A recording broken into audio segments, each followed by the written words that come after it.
Bienvenidos a la presentación 5 de técnicas de intervención de abuso sexual y violencia. En esta oportunidad hablaremos acerca de la entrevista. Aún el entrevistador más sensible, informado y experimentado puede fracasar en la obtención de respuestas significativas, y en realidad no existe ningún libreto que garantice el éxito, ya que el estilo y las preguntas del entrevistador deben estar hechas a la medida de las necesidades de los individuos, en nuestro caso, a la medida de los niños, niñas y adolescentes con quien deseamos trabajar o bien de sus cuidadores. Antes de iniciar una entrevista, debemos revisar la información con la que ya contamos.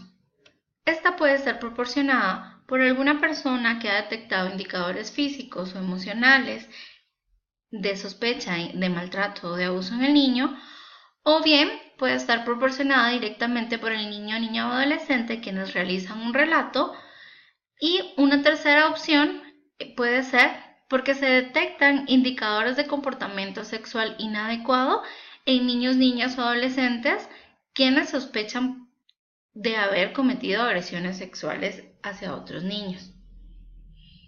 Esta información que obtengamos al inicio nos va a ayudar a determinar el tipo de entrevista que nosotros debemos realizar y a determinar el objetivo que queremos alcanzar con la misma.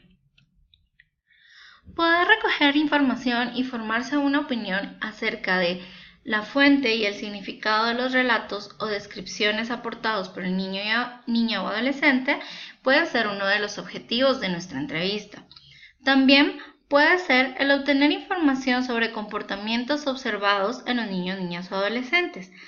Además, otro de los objetivos puede ser recoger información y formarse una opinión sobre cualquier otro elemento que haya despertado sospechas de posibles comportamientos abusivos. Y los resultados también pueden tener dos opciones. Pueden orientarse a una intervención terapéutica o bien pueden servir para colaborar en una decisión judicial. Para esta segunda opción es lo que nosotros conocemos comúnmente como una entrevista forense.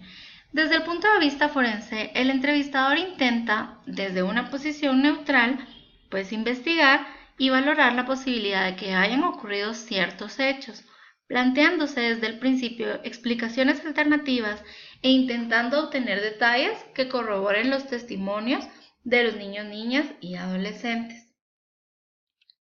Entonces, recordemos que las entrevistas desde el punto de vista forense se caracterizan por ser neutrales, porque exploran explicaciones posibles, porque recogen la mayor cantidad de detalles y porque además apoyan con una actitud contenedora sin coercionar ni inducir a las respuestas, sino que con el cuidado de que nuestras preguntas o la forma en que las formulamos, el tono de voz y nuestros gestos en ningún momento vayan a influir en la respuesta que el niño o niña nos vaya a proporcionar.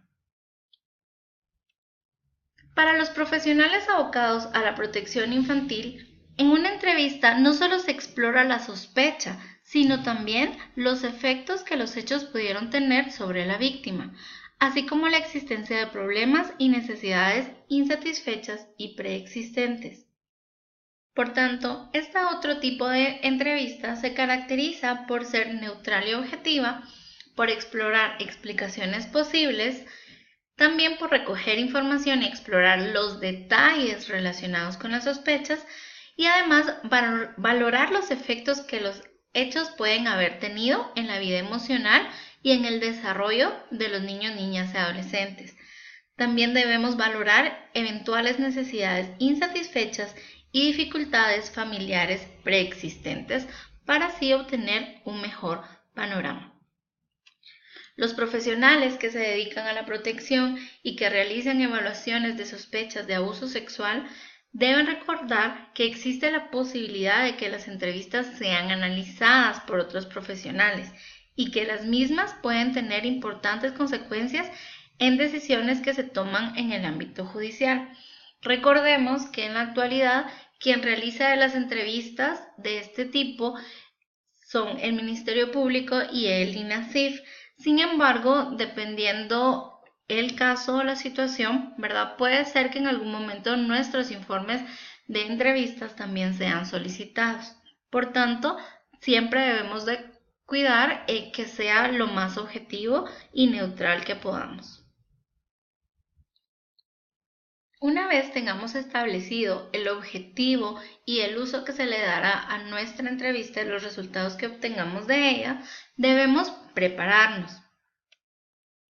Para esto debemos tomar conciencia de que nos encontramos con un niño o niña, por lo tanto, una actitud de consideración y respeto por sus características específicas, tomándolos siempre como sujetos de derechos y nunca con una postura adultocentrista en la cual nos enfocamos más en lo que nos interesa saber por un beneficio de adultos, sino por respetarles y que siempre la intención sea velar por el interés superior del niño. También debemos tomar conciencia de las necesidades de contar con información sobre las características del niño, niña o adolescente y también del caso de los antecedentes con los que ya contamos. Si no se cuenta con información obtenida de personas significativas del entorno del niño, niña o adolescente y con herramientas para formular preguntas adecuadas, se entiende fácilmente acabar interpretando una conclusión para dar sentido a lo que el niño o niña haya podido decir. Entonces es importante que nosotros no nos adelantemos a asumir o a interpretar, sino que nos enfoquemos en obtener estos detalles. Frecuentemente, los relatos de los niños, niñas o adolescentes tienden a ser confusos y esto se da porque no existe una comprensión o existe una dificultad para recordar todos los eventos. Y muchas veces esto tiene que ver con la dificultad de los adultos para estructurar la toma de la declaración de manera adecuada. Entonces, ¿qué información se desea obtener? Previamente, necesitamos información que facilite la comprensión del nivel de desarrollo del niño. La edad cronológica nos puede dar una orientación, sin embargo, también tenemos que tomar en cuenta la escolaridad, el estado emocional general, las conductas habituales del niño y también otra información que nos va a ayudar a comprender el contexto de referencia del niño, es decir, las actividades cotidianas, las rutinas, cómo es su escuela y el contexto en que se desarrolla, cuáles son los lugares conocidos para él o ella, aquellos eventos que sirvan para ubicarle una fecha específica, por ejemplo, el Día de la Madre, vacaciones de medio año, Semana Santa, también aquellos hechos de violencia, o también podemos indagar acerca de regalos recibidos recientemente, enfermedades propias del niño o de algún miembro de la familia, duelo, violencia, pérdida de trabajo de algún miembro de la familia o un cambio de residencia. También debemos obtener información sobre personas significativas y vínculos afectivos. Esto incluye a los miembros de la familia, pero también debemos de identificar con quién viven, con quién se relaciona más, por ejemplo, si sus padres no están juntos o si vive con una tía o con un abuelo. Además, debemos de intentar indagar sobre la modalidad y las características de la educación sexual del niño o niña y el manejo familiar del tema, ¿verdad? Si es algo que se habla o no se habla en la familia, si se recibe de este tipo de educación en la comunidad, en la escuela donde estudia, o si es un tema que ha sido bastante tabú, ¿verdad? También debemos conocer el tipo de disciplina ejercida, ¿verdad? Aquí sabremos si los niños pues tienden a ser corregidos mediante golpes o mediante castigos o algo más complejo, ¿verdad? También debemos de obtener información sobre las rutinas, es decir, si el baño, esto también va a estar un poco identificado en cuanto al acceso al agua, ¿verdad? Que se puede obtener, cómo es su aseo, sus hábitos de higiene, a qué hora tiende a irse a dormir, a qué hora se levanta, aparte de ir a la escuela, si es que asiste, qué otras actividades tiene programadas, ¿verdad? Y también intentar identificar aquellas situaciones que puedan ser de riesgo para el niño o niña, es decir, si está en una familia desintegrada o si están en una zona de alto riesgo, y no solo por violencia, sino también por otras actividades como, perdón, otros eventos como desastres naturales, ¿verdad? Otras características que puedan estar afectando. Pareciera ser que se necesita mucha información previo a entrevistar a un niño, niña o adolescente, y entonces uno se pregunta de dónde se obtiene toda esta información. Pues entonces en estos casos nos apoyamos de expedientes que ya existan, con los cuales nosotros tengamos acceso a declaraciones de personas significativas, sea un cuidador, un responsable, algún personal de salud que le haya dado algún acompañamiento al niño. También podemos revisar archivos de otras instituciones o solicitar incluso informes de otros profesionales a los cuales nosotros tengamos conocimiento que ya han trabajado previamente con el niño o niña, incluyendo también pueden ser maestros o directores de escuela o algún maestro de iglesia, por ejemplo, con el cual el niño tiene un vínculo cercano. Pero toda esta información, pues nosotros les recomendamos que se puedan ordenar a través de una cronología del texto. Esto también nos va a ayudar a nosotros como entrevistadores a ir ordenando todos los hechos que vayan ocurriendo. Entonces, por ejemplo, podemos registrar que el cumpleaños del niño ocurre en octubre, ¿verdad? Que inicia clases en enero de 2014, pero que anteriormente no estaba estudiando, o que hubo un cambio de escuela, por ejemplo. También podemos indicar en qué mes, ¿verdad? Padeció, perdón, de alguna enfermedad o tuvo un accidente. También hacer algún registro de mascotas, por ejemplo, si tenían algún perro el cual murió, o en la casa que vivían anteriormente si hubo una mudanza, antes tenían mascotas y ahora ya no las tienen, o viceversa.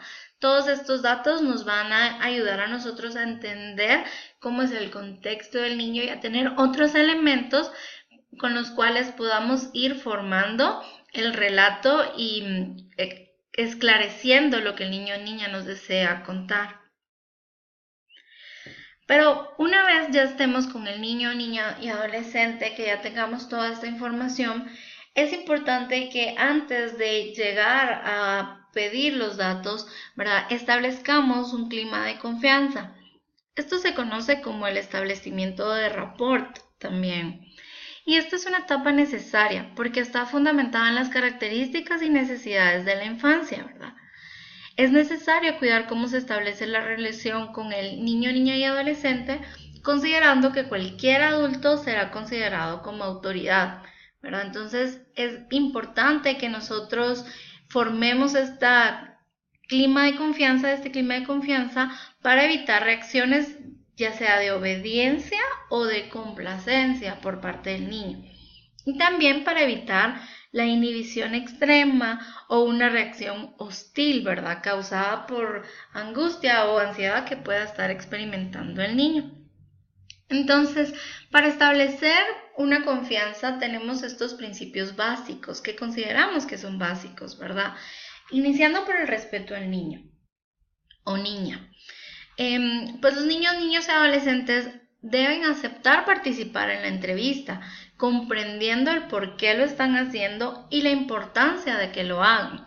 Para poder transmitirles este objetivo y esta importancia, nosotros debemos de tenerlos claros desde antes de ingresar a la sesión con ellos. También es necesario tomarse el tiempo para entablar una relación con él o con ella, ¿verdad? Puede ser en algún momento pues el saludo, preguntarle de cómo llegó, si ha comido, si tiene calor, si desea beber algo, ¿verdad? Estas pequeñas muestras de confianza y de importancia que le estamos dando al niño o niña por estar ahí con nosotros. Otro de los principios básicos es la honestidad. Debemos indicar concretamente lo que va a pasar y lo que podría pasar. Muchas veces cuando se va de la mano con un proceso legal o aunque no se lleve un proceso legal, para nosotros es muy difícil determinar o saber con exactitud qué es lo que va a ocurrir. Por eso es que nosotros tenemos que tener también claro el panorama y poder explicarle al niño o niña concretamente que existen posibilidades de eventos que puedan ocurrir. También debemos responder a las preguntas que el niño, niña o adolescente tiene de forma sencilla y directa, y no debemos de dar falsas expectativas. Aunque quisiéramos a través de una entrevista poder ayudarle al niño a solucionar de la mejor forma, sabemos que hay muchos actores involucrados y muchos procesos que deben llevarse a cabo y que muchos de estos se salen de nuestras manos. Esto no debe de desanimarnos, pero también nos debe ayudar a mantener los pies sobre la tierra y en ningún momento hacer promesas de cosas que no podamos cumplir, o aunque no lo prometamos, dar a entender de que las cosas van a ocurrir de esta manera. También debemos de tener reglas claras, ¿verdad? Esto quiere decir que vamos a aclarar al niño o niña lo que se espera de él o ella y para qué está ahí. Debemos recalcar la importancia de que lo que está haciendo es para sí mismo y también puede ser importante para otros. Afirmar en todo momento que no es culpable ni responsable de lo que pasó. Además debemos de ser flexibles, ¿verdad? Debemos de adecuar la entrevista a las necesidades y características del niño o niña. Y debemos demostrar en todo tiempo calidez, es decir, debemos establecer un vínculo, que esto no estamos hablando de que nos vamos a hacer amigos del niño, porque eso tomaría bastante tiempo, sino que estamos hablando de lograr una conexión con él, de saludarle, mirarle a los ojos, sonreír, mostrarse amable, escuchar atentamente a lo que dice y prestarle atención por completo. De las experiencias que hemos tenido, sabemos que en algunos momentos podemos presentar incomodidades como entrevistadores, por ejemplo, que estemos esperando una llamada o que tenemos que estar pendientes del tiempo porque lo tenemos limitado o porque alguien nos va a llegar a buscar en algún momento. Para no mostrar al niño que no le queremos poner atención, podemos tomar los principios de honestidad, de reglas claras y de calidez, por ejemplo, e indicarle que estamos esperando una llamada y que posiblemente vamos a revisar el celular en algún momento. O indicarle que si llegan a tocar la puerta, en ese momento vamos a tener que abrir porque es algo muy urgente que no puede dejarse de lado. Tenemos que tratar, ¿verdad?, que estas interrupciones no ocurran, que al momento de la entrevista podamos dedicar nuestra atención 100% al niño o niña. Pero este ejemplo yo lo daba porque sé que en algunas ocasiones, muy pocas, pero en algunas ocasiones puedan ocurrir. Y entonces lo mejor es que podamos ser honestos con el niño y que no se vaya a malinterpretar como que no nos interesa lo que el niño nos está diciendo o como que hay otras cosas más importantes aparte del niño. Y que esto vaya a limitar en las respuestas que el niño o niña nos vaya a dar durante esta entrevista. Profundicemos un poquito en cuanto a la presentación de reglas. Esto quiere decir que vamos a decir la verdad, ¿verdad? Empezando por nosotros y también trasladándoles a ellos este tipo de reglas, ¿verdad? Que ambos vamos a seguir. En todo momento nos vamos a decir la verdad. Ellos deben de responder solo si ha comprendido la pregunta y si conoce la respuesta. Es muy importante que aclaremos que si no sabe o si no conoce, no tiene por qué sentirse forzado a decirnos algo, ¿verdad? Entonces podemos presentarle al niño en esta plática que vamos a tener, vamos a decir únicamente lo que tú conoces y lo que es verdad. Nos vamos a enfocar en eso. También debemos informar si se siente incómodo o si no comprende algo, ¿verdad? Que el niño o niña pueda tener esta facilidad y confianza de decirnos cuando no entiende o cuando hay algo de lo que no quiere hablar, porque le genera incomodidad. También, otra de las reglas es expresarse del modo que quiera. En algunos casos los niños pueden sentirse apenados por el vocabulario que desean utilizar. Puede ser hablando de genitales, ¿verdad? A veces los niños sienten pena de decir pene o bien decir paloma, por ejemplo, ¿verdad? O alguna otra expresión. Y a veces también puede ser porque el relato lo están contando con una emocionalidad fuerte que requiera el uso de adjetivos o de calificativos que tienden a estar tachados como malos, ¿verdad? Estoy hablando del uso de malas palabras. Entonces es importante que nosotros al niño o niña le digamos que en ese espacio él puede expresarse como quiera, ¿verdad? Que seguramente es algo que no va a poder hacer en el estrado, en un juzgado, si en algún momento tienen que declarar, o que no lo puede hacer entre sus padres porque lo regañan, pero debemos de dejar claro que dentro de la entrevista él puede expresarse como lo desee. También debemos explicar la necesidad de hacerle preguntas, ¿verdad? Debemos de dejar claro que en algunos relatos o de algunos eventos nosotros vamos a hacerle más preguntas para comprender mejor lo que ocurrió, ¿verdad?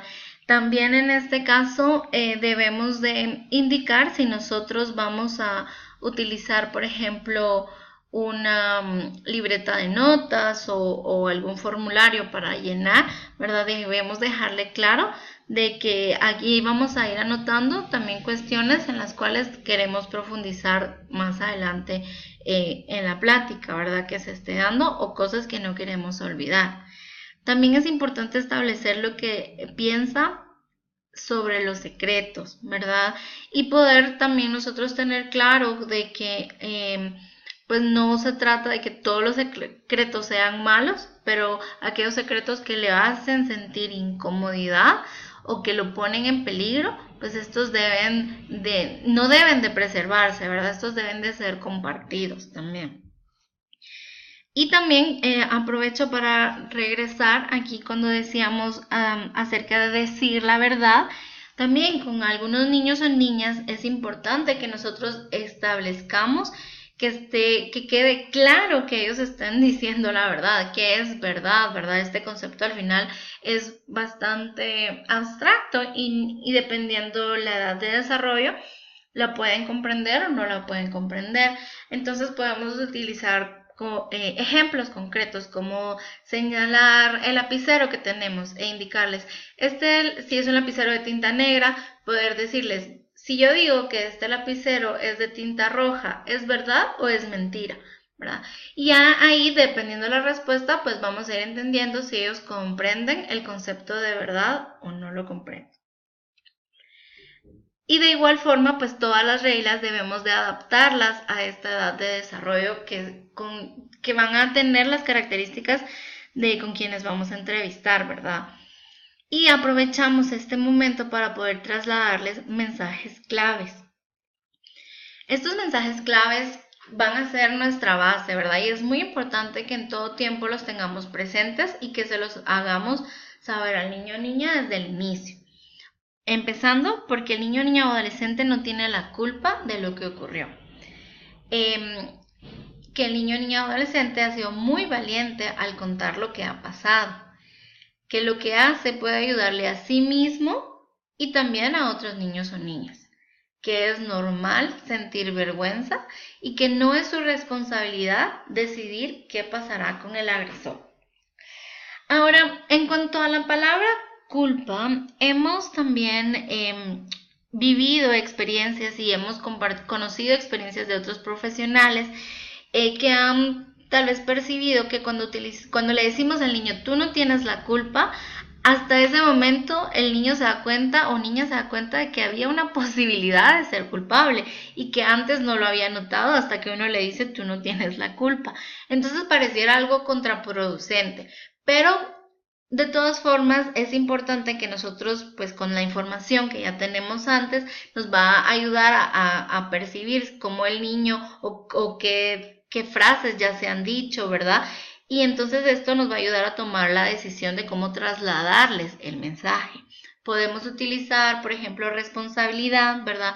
Indicarles que cuando los adultos hacen cosas que incomodan o lastiman a los niños, siempre tiene la responsabilidad del adulto y en ningún momento la tiene el niño, ¿verdad? También es importante que resaltemos el tema de la valentía, pero que sabemos que a pesar de que ya lo dijo en algún momento, pueda ser un poco difícil lo que venga después y que entonces también debemos aprovechar para hacerles ver de que estamos para apoyarles, ¿verdad? Que la intención de esta entrevista y de la información que se obtenga acá es para ayudarle a sí mismo y pues también en algún momento poder ayudar a otros niños o niñas, pero que el principal enfoque es ayudarse a sí mismo, ¿verdad? Esto también porque algunas veces si nos enfocamos en que van a ayudar a otros niños o niñas, esto puede repercutir mucho en la responsabilidad que ellos puedan sentir de tener que salvarle la vida o de tener que salvaguardar a otros, ¿verdad? Entonces sí, tenemos que enfocarnos en ellos principalmente, que definitivamente se puede ayudar a otros niños. Sí, no lo vamos a negar, ¿verdad? Pero no, nuestra intención en primer momento es ayudarle a sí mismo. Y también pues debemos de normalizar las respuestas que se den, que en cuanto es normal sentir vergüenza o sentir temor, ¿verdad? Que no es algo que esté malo, ¿verdad? Tratemos de no darle un calificativo de bueno o malo a las cosas, sino que es algo normal, ¿verdad? Que las emociones son normales para todo el mundo. Y pues nuevamente, en cuanto al tema del agresor, también es importante de definir, ¿verdad? De que no es responsabilidad de ellos lo que vaya a ocurrir con el agresor, ¿verdad? Lo que ellos nos digan va a ayudar o va a apoyar a ver de qué forma le ayudamos mejor al niño. Pero ¿qué va a ocurrir con la persona que le dañó o que le lastimó? Esa no es decisión de él, ¿verdad? Porque en algunas veces si es un familiar muy cercano o si existe un vínculo muy fuerte con el agresor o con la familia o el grupo al que pertenece este agresor, esto puede limitar también a que el niño o niña se sienta cómodo de decir la información porque siente que es su responsabilidad lo que va a ocurrir después. Entonces, por eso esto es considerado como un mensaje clave, ¿verdad? Que lo tenemos que tomar muy presente. Y entonces, luego de que ya establecimos este rapport, de que ya le dimos las reglas, de que tenemos los mensajes claves, ¿verdad? Entonces pasamos a solicitar la narrativa libre. La narrativa libre constituye la oportunidad de comenzar a construir una declaración desde la lógica del niño o niña de adolescente y puede ser construida por él o ella, ¿verdad? Si es construida desde ellos, esta va a ser más confiable a que si es construida por alguien más.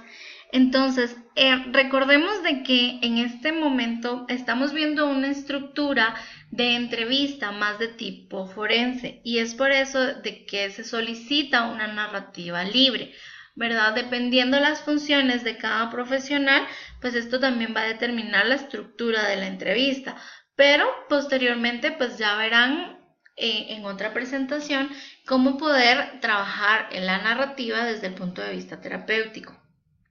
Y en algunas ocasiones también esta entrevista, tal como la estamos viendo ahorita, no es necesaria obtenerla desde el niño, puesto que podemos obtener información desde otros momentos, ¿verdad? Entonces no lo vamos a hacer desde el niño o niña para no caer en la revictimización. Pero si ya se decidió de que sí vamos a realizar esta entrevista y que esta entrevista debe contener una narrativa libre, pues vamos a ver esto como una oportunidad, ¿verdad? De poder construirlo desde la lógica del niño, niña, adolescente y no como suele hacerse en algunas ocasiones, desde lo que yo visualizo como importante o yo como adulta visualizo como que es lo peor, pero sino que desde la lógica de ellos. En este sentido, quisiera compartirles también de un ejemplo con que se estuvo trabajando con un adolescente quien había sido víctima de violencia sexual por parte de su padre, ¿verdad? Al iniciar la investigación, pues se consideraba que lo importante para ella en ese momento era abordar el tema de la violencia sexual. Y aunque sí es importante para motivos legales y para protegerla a ella de futuros abusos y a otras posibles víctimas, también se identificó a través de la narrativa libre que lo que era importante para la niña o lo que le había causado más dificultad en su vida fue en el momento en que el mismo juzgado había decidido que ella se iba a vivir con su papá y su mamá ya no iba a estar con ella. Entonces había sido un antecedente, ¿verdad? Algo antes. Entonces para la lógica de esta adolescente ya, pero que esto ocurrió en su niñez, para la lógica de ella, lo más traumático, lo más difícil había sido este momento en que se decide que ella va a vivir con su papá y no va a vivir con su mamá. Y para ella el tema del abuso sexual fue una consecuencia de esta decisión. Entonces, esto también no solo nos ayuda a dar una mejor atención o un mejor apoyo al punto de vista del niño o niña, sino que también es más confiable, porque no es nuestra percepción de acuerdo a nuestro contexto, de acuerdo a nuestra experiencia, sino que estamos en ese momento escuchándoles a él o ella. Entonces, para poder introducir a una narrativa libre podemos utilizar algunas estrategias, como anticipar el abordaje del tema en cuestión. Por ejemplo, podemos decir, hoy estamos aquí, o preguntar, de hecho, ¿verdad? ¿Tú sabes por qué estamos acá? Que podría ser una pregunta disparadora. O bien decir, hoy estamos aquí para poder hablar de lo que ocurrió, por ejemplo, con tu tío, ¿verdad? También debemos tolerar silencios y alentar a la continuación del relato de manera neutral, ¿verdad? Es decir, que una vez el niño empieza a relatar, puede ser de que nos dé todos los hechos y nosotros los tomamos tal así como nos los está dando, o puede ser que desde un inicio tengamos que a cada pregunta ir sumando otras preguntas, ¿verdad? Incluir preguntas disparadoras, pero tener que hacer preguntas abiertas o con opciones, ¿verdad? Para que el niño o niña continúe con este relato. También es importante que mientras ellos están relatando, nosotros registremos los lugares y las personas mencionadas. Y que la información, pues, que nos vaya a orientar sobre algún hecho que ocurrió o alguna recurrencia de estos hechos, ¿verdad? También la vayamos anotando, ¿verdad? Si fue un solo evento o fueron varios, eso lo debemos anotar de acuerdo a lo que el niño nos diga.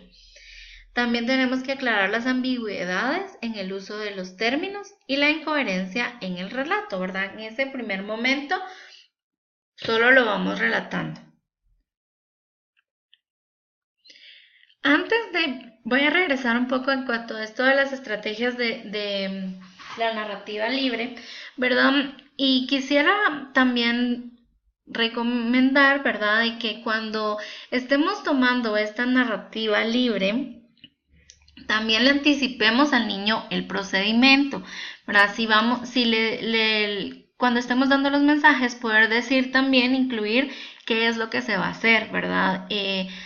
Yo te voy a hacer unas preguntas, tú me vas a responder lo que sepas y lo que no sepas, y yo te voy a escuchar, ¿verdad? Ya que está dicho esto al inicio de la narrativa, cuando el niño empieza a hablar, ya no deberían de haber interrupciones, ¿verdad? Y tenemos que respetar los silencios. Sin embargo, nuestro lenguaje corporal y nuestros gestos deben de demostrarle al niño que le estamos poniendo atención, ¿verdad? Ya sea asentar con la cabeza, verle a los ojos, No solo enfocarnos en el papel a apuntar, claro que en ocasiones pues se va a tener que hacer, pero dentro de lo posible demostrarle al niño que sí le estamos poniendo atención. Incluso respetar los silencios. Este tema pues a veces puede ser un poco complicado, ¿verdad? Porque al momento que el niño o la niña se quedan callados, nos da esta necesidad de poder fomentar y de poder apoyarle a que continúe narrando. Pero en algunas ocasiones pues solo tenemos que esperar, ¿verdad? Saber esperar en silencio, porque de pronto lo que está pasando es que el niño dentro de su cabeza está intentando de ordenar estos recuerdos y estos hechos que están apareciendo. Entonces, si no esperamos los silencios, sino que de inmediato le motivamos a que continúe o le ponemos esta palabra que él está buscando, puede ser que ya estemos influyendo, ¿verdad? Y que no le demos chance a él o ella que pueda por sí misma encontrar esa información que sí tiene. Entonces, si esperamos un tiempo, vemos que luego el silencio de verdad el niño no lo está logrando, podemos entonces alentar, ¿verdad? Pero primero es esperar el silencio. Y una vez finalice el relato o que nosotros creemos que finalice el relato, debemos de dejarlo claro. Entonces se le pregunta al niño o niña si eso es todo, ¿verdad? O si hay algo más que recuerde en ese momento que desee contarnos. Si él dice que no, pues entonces le indicamos que vamos a cambiar de modalidad, ¿verdad? Y que vamos a pasar a clarificar estos hechos. Y la clarificación normalmente se hace a través de preguntas, ¿verdad? El objetivo de esta fase pues es investigar y aclarar lo relatado por el niño, y las preguntas y necesidades de aclaración en general se van a dirigir a que nosotros clarifiquemos variables de tiempo, variables de modo y variables de lugar.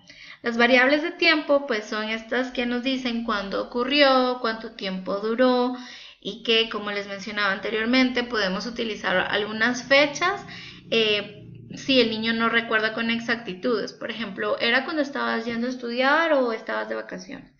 ¿Esto crees que fue antes de Navidad o fue después? ¿Verdad? Por ejemplo. También en las variables de modo, pues ahí ya nos volcamos a conocer con detalles cómo ocurrió, ¿verdad? Y el lugar pues es en donde ocurrió, ¿verdad? De esta forma vamos a ayudar al niño o niña a ir fundamentando y detallando cada vez el relato.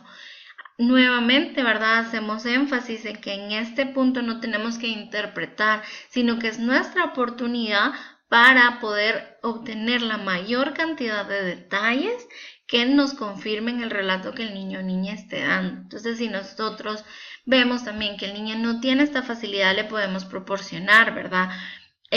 Durante la clarificación podemos utilizar preguntas abiertas, pero también podemos utilizar preguntas de opción múltiple.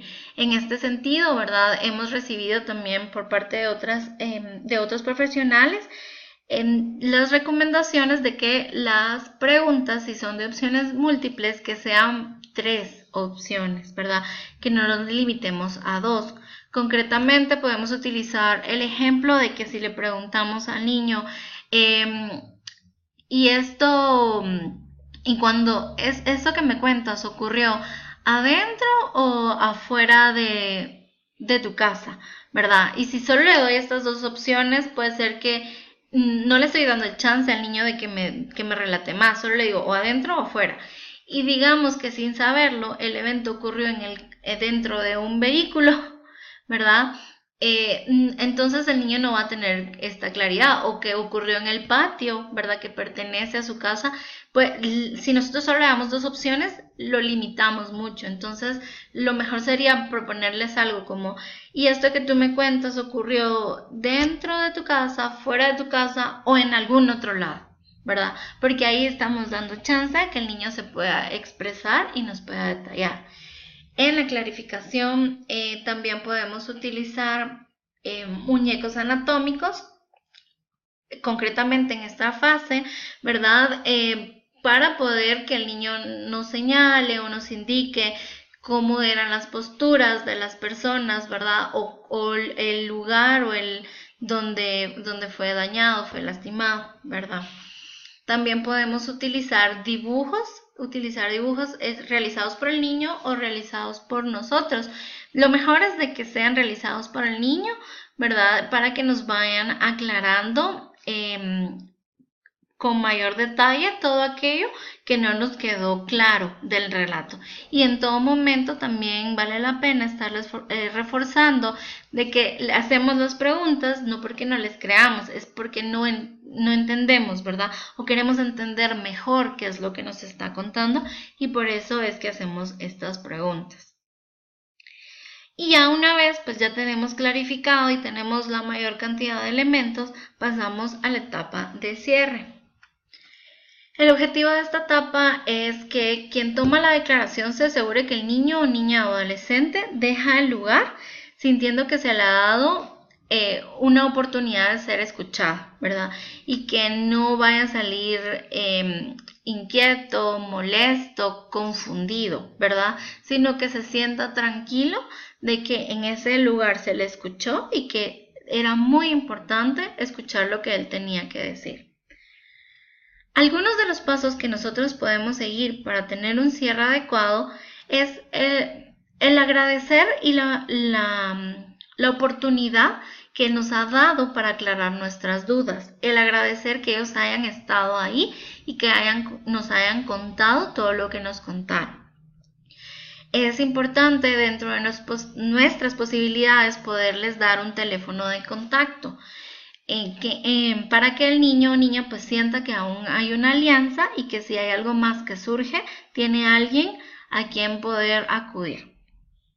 También debemos anticipar los próximos pasos, es decir, indicarles si ahora vamos a entrevistar a un encargado o indicarles si hay posibilidad de que en algún momento se les llame o si se les va a llegar a volver a visitar. Por ejemplo, toda esta información se le debe también anticipar al niño porque le va a dar mayor tranquilidad.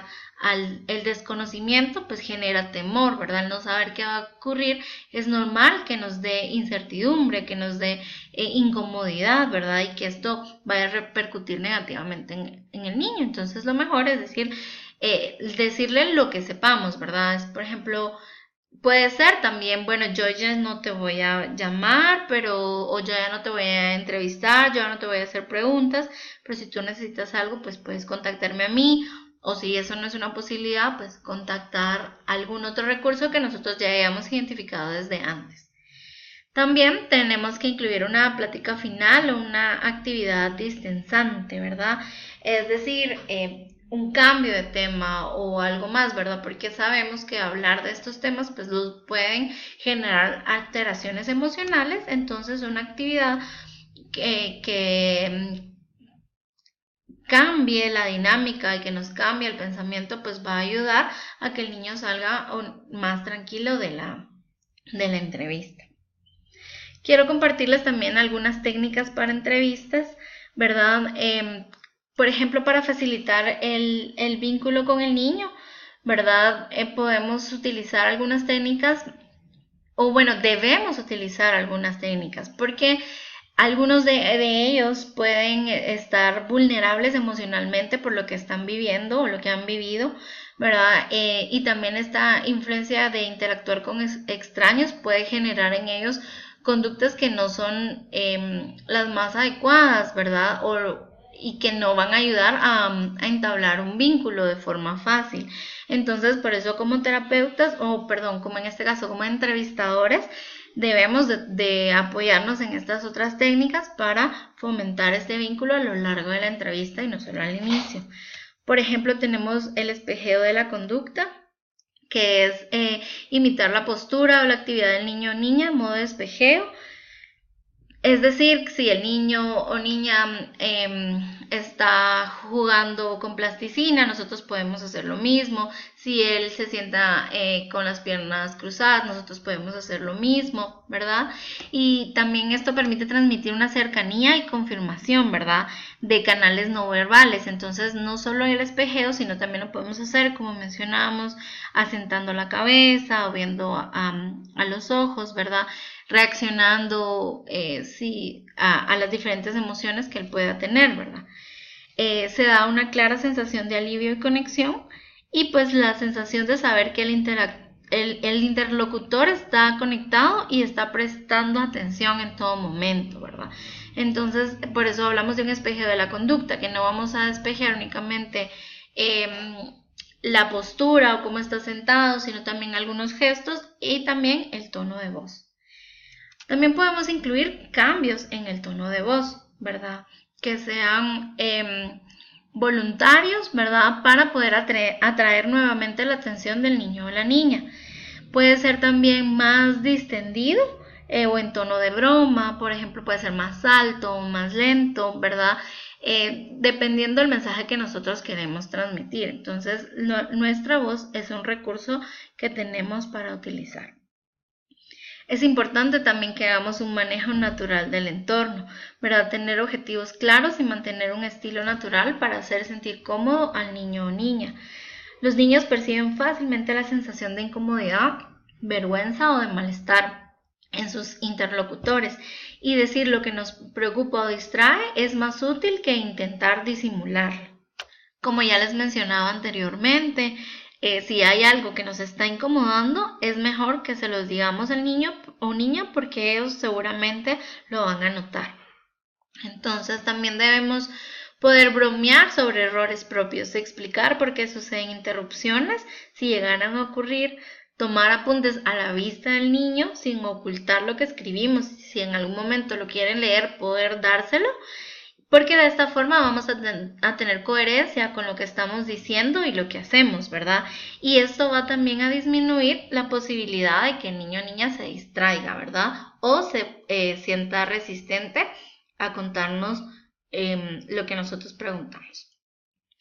Y pues la concentración en un objeto en común también nos va a ayudar a poder transmitir esta conexión, ¿verdad? Y sostener la atención del niño en un objeto en común, pues va a ser verlo, ¿verdad? Podemos hacer objetos o dibujos o esquemas que estén puestos en el escritorio, por ejemplo, y que puedan ser manipulados, es decir, podemos poner una hoja en blanco y pedir que se haga un dibujo en conjunto, ¿verdad?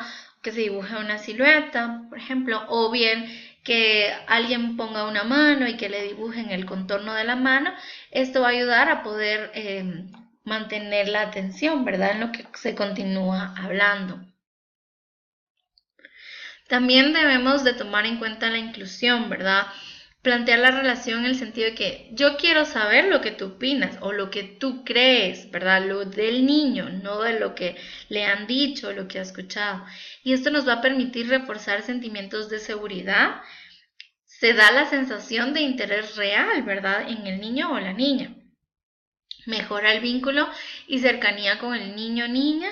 Y también, pues la idea es preguntar al niño o niña con curiosidad real, ¿verdad? Lo que tiene para decirnos. Y es importante que sea honesto, que sea real, ¿verdad? Porque si es algo forzado, eso se nota, eso se percibe y en lugar de fortalecer el vínculo, pues solo lo va a obstaculizar. Y también podemos utilizar a lo largo de la entrevista material desestresante, ¿verdad? Pues escuchar los relatos de niños o niñas que han sido víctimas puede generar altos niveles de angustia, de rabia, de impotencia, ¿verdad? Tanto en el niño o la niña como en el entrevistador. Entonces es preferible controlar y canalizar pues de una forma más adecuada estas emociones que van surgiendo, ¿verdad?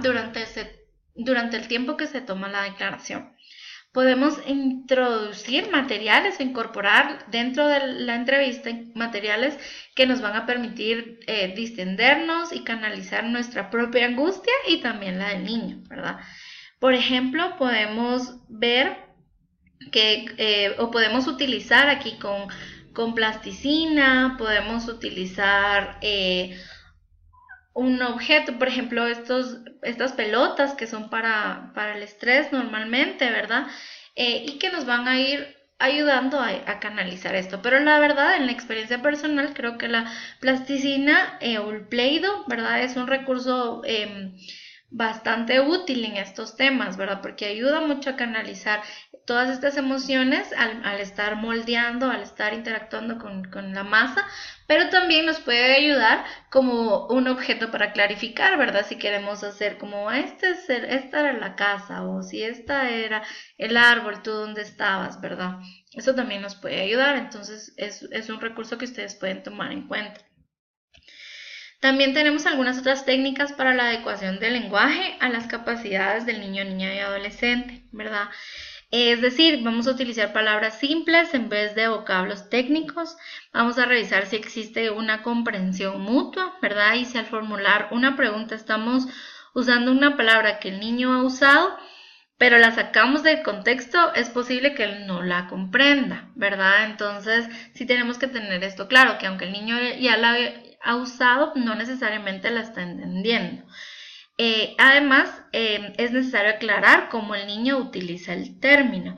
Y cuando no se cuenta con un lenguaje tan amplio, es común que el niño vaya a sobregeneralizar el uso de palabras, ¿verdad? Una misma palabra la va a utilizar para varias cosas porque en ese momento es como él o ella las puede nombrar.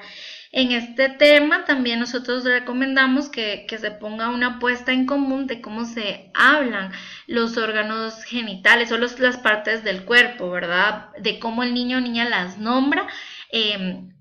Incluso puede ser al momento de iniciar la entrevista, de venir y presentar ya sea un dibujo, ¿verdad? O al momento de la clarificación. Y si vamos a utilizar un dibujo o muñecos anatómicos, poder preguntarle al niño cómo nombra y señalar la cara, la boca, los genitales, ¿verdad? Es importante también señalar cómo tú le dices a esto, ¿verdad? Y señalamos las mamas o los pechos, y también el ano y los pies y las manos. También recomendamos nunca finalizar en los genitales al momento de señalarlos porque esto puede como que influir en cuanto a que el niño nos tenga que hablar de eso. Entonces solo los pasamos como todas las partes del cuerpo, ¿verdad? Para normalizar. Empezamos por la cabeza y terminamos en los pies, ¿verdad? Y en este momento de la entrevista no vamos a corregir el nombre que se les da, sino que nos quedamos con el nombre que ellos les está dando. También tenemos algunas técnicas para la formulación adecuada de preguntas, ¿verdad? El tipo de pregunta que se formule puede ser más o menos útil según el grado en que se da la información, el grado en que se necesiten las respuestas, si estas son precisas o son escuetas, ¿verdad? El grado en que esto pueda confundir al niño o el grado en que intimide al niño o niña. Entonces podemos tomar como reglas fundamentales el hacer preguntas cortas y de construcción simple, como de una sola frase, ¿verdad? Y es aconsejable que la pregunta se centre en una sola idea y se formule de manera directa. Se puede también transmitir cercanía y mostrarle al niño que se le está comprendiendo por otros medios, ¿verdad? Como les decía, nuestra actitud o el asentar la cabeza. También tenemos que respetar los tiempos que necesita el niño para elaborar una respuesta, no siempre van a ser prontas. Tenemos que dar todo el tiempo que ellos necesiten y pues ser pacientes y mostrar respeto, ¿verdad? Al ritmo del niño o niña. Y así minimizamos estas interrupciones que se puedan dar, ¿verdad? Y que al final pues puedan también hacer que el niño o niña ya no nos quiera contar. ¿Cómo hacemos estas preguntas claras y cortas, verdad? Con una sola frase. Entonces, si una pregunta es demasiado larga, seguramente es porque incluye más de una variable y estamos haciendo sin darnos cuenta una doble pregunta. Entonces, tenemos que hacer una pregunta simple a la vez. Podemos imaginar que si estuviera la pregunta escrita, ¿verdad? No debería de ser más allá que un renglón, ¿verdad? Si al escribirla necesitamos más de 2 comas, por ejemplo, significa que es muy compleja y que la tenemos que dividir, ¿verdad? También se aconseja que la pregunta se centre en una sola idea y que sea de forma directa, ¿verdad? Aquí en este momento no debemos de tener miedo de hacer preguntas directas, ¿verdad? Porque nuestra intención es obtener esta información con un objetivo claro y no solo estamos queriendo indagar por indagar, sino que tenemos un objetivo claro. En cuanto a las preguntas de qué, quién y dónde, podemos incluirlas, ¿verdad? Pero es importante también el no incluir preguntas como ¿por qué?, cuándo y cómo, porque estas tienden a ser más complejas. Además, el por qué muchas veces puede llegar a ser acusatorio, ¿verdad? Como preguntar ¿por qué no te fuiste? O ¿por qué te dejaste? ¿Verdad? Pareciera más una acusación que una intención de conocer la razón de quién lo motivó a quedarse, ¿verdad? También las preguntas concretas pues son más fáciles de comprender y pueden apegarse a referentes concretos, que es lo que nosotros estaremos realizando durante la entrevista. Y pues al formular estas preguntas directas, si la pregunta no es directa, puede caerse en el peligro de que se nieguen en sí mismas estas preguntas, de que entonces el niño o niña no nos vaya a poder responder.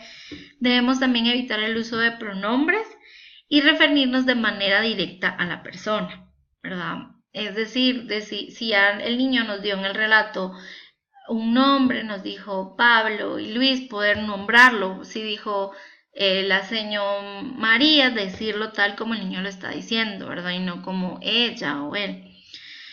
Formular la pregunta de manera directa evita poner al niño en la necesidad de interpretar, ¿verdad?